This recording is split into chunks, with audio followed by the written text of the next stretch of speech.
Bonjour, nous sommes donc à Berlin pour la présentation des produits Apple et nous sommes donc à présent avec l'iPad Air 2 dont la principale caractéristique est de proposer une épaisseur de 6,1 mm. Ce n'est pas la seule puisqu'elle propose également un nouveau processeur, de nouveaux capteurs et une nouvelle technologie d'écran qui lui permet justement cette nouvelle finesse.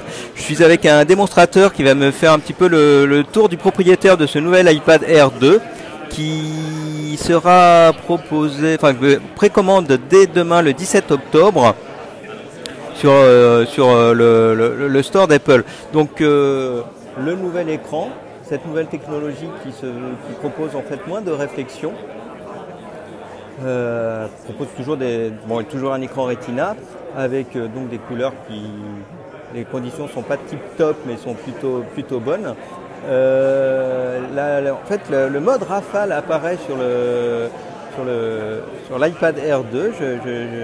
Nous allons faire une petite démo, voilà, en façade. Can you show me the burst mode now here? Yeah. So. Donc une démo du mode rafale.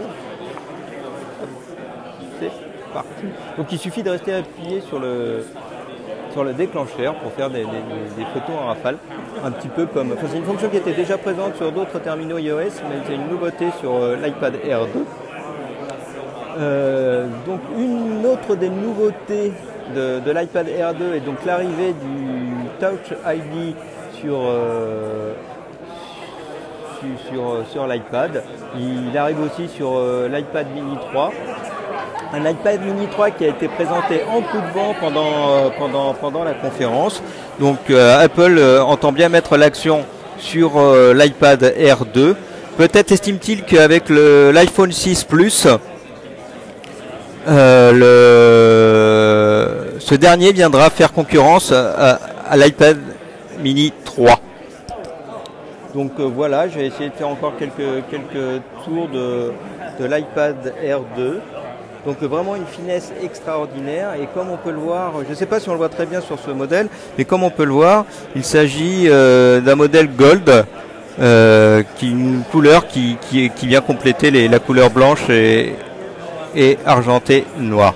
Voilà donc un peu pour cette iPad Air 2 qui bénéficie aussi donc d'un processeur plus puissant, un A8. L'A8 était arrivé avec l'iPhone 6 et l'iPhone 6 Plus. Là il s'agit d'un A8X un peu plus puissant et qui permet de jouer justement on voit sur cette démo de course de voiture la puissance.